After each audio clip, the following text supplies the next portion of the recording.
एक बार की बात है, एक राजा बहुत ही गंभीर बीमार हो गया था।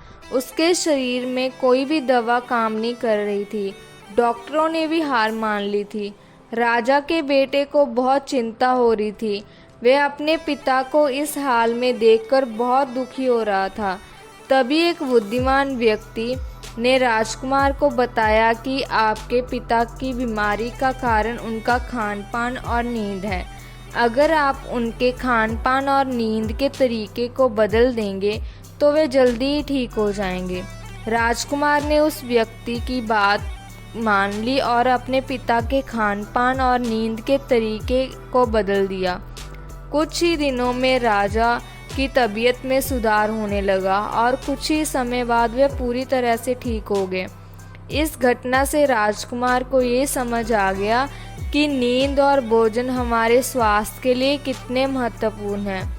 आज हम इस वीडियो में नींद और भोजन के गहरे संबंध के बारे में चर्चा करेंगे और ये भी जानेंगे कि कैसे हम सही तरीके से सोकर अपने स्वास्थ्य को बेहतर बना सकते हैं।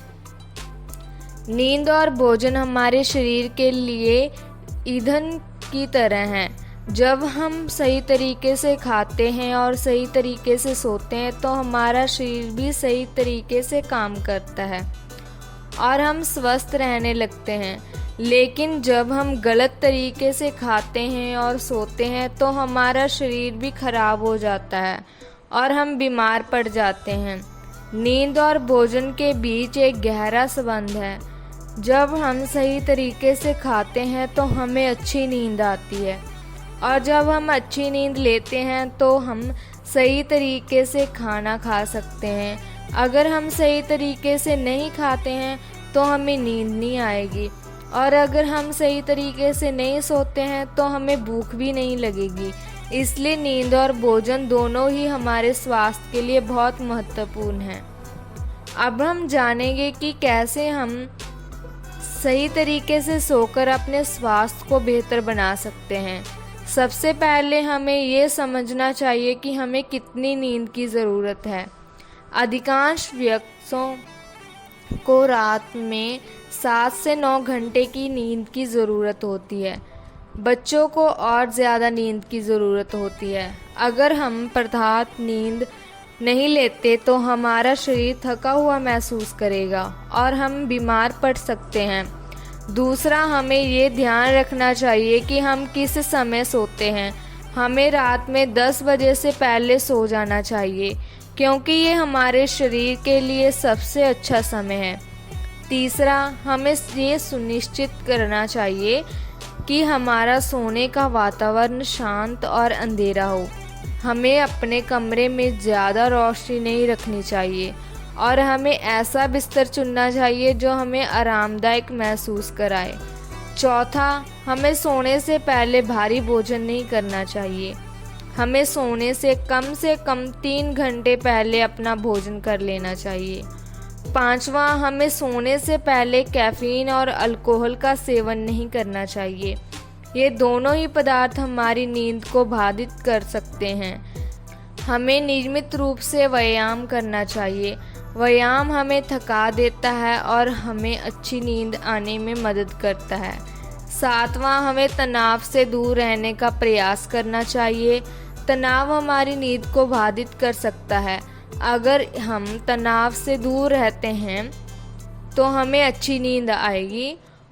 हमें सोने से पहले एक गर्म स्नान करना चाहिए। ये हमें आराम करने में मदद करेगा।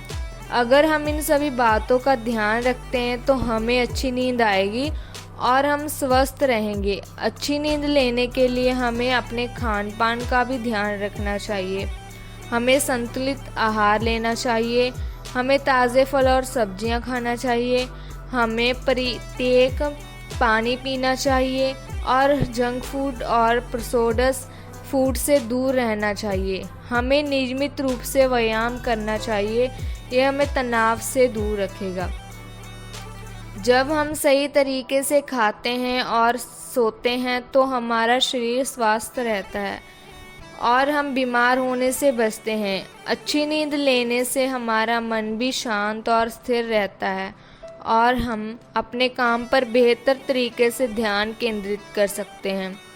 जब हम सही तरीके से खाते हैं तो हमारे शरीर में ऊर्जा होती है और हम अपने काम को आसानी से कर सकते हैं। इसलिए हमें अपने खान पान और नींद का ध्यान रखना चाहिए और स्वस्थ रहने का प्रयास करना चाहिए। अंत में मैं आपको कुछ महत्वपूर्ण बातें याद दिलाना चाहती हूँ। सबसे पहले हमें प्रत्येक नींद लेनी चाहिए। दूसरा, हमें संतुलित आहार लेना चाहिए। तीसरा, हमें नियमित रूप से व्यायाम करना चाहिए। चौथा, हमें तनाव से दूर रहना चाहिए। पांचवा, हमें सोने से पहले भारी भोजन नहीं करना चाहिए। छठा, हमें सोने से पहले कैफीन और अल्कोहल का सेवन नहीं करना चाहिए। सातवां, हमें अपने सोने के वातावरण को शांत और अंधेरा बनाना चाहिए। आठवां, हमें सोने से पहले एक गर्म स्नान करना चाहिए। अगर हम इन सभी बातों का ध्यान रखते हैं तो हमें अच्छी नींद आएगी और हम स्वस्थ रहेंगे। वीडियो अच्छा लगा हो तो लाइक, शेयर और सब्सक्राइब करना ना भूलें। मिलते हैं जी अब नेक्स्ट वीडियो में, तब तक के लिए धन्यवाद।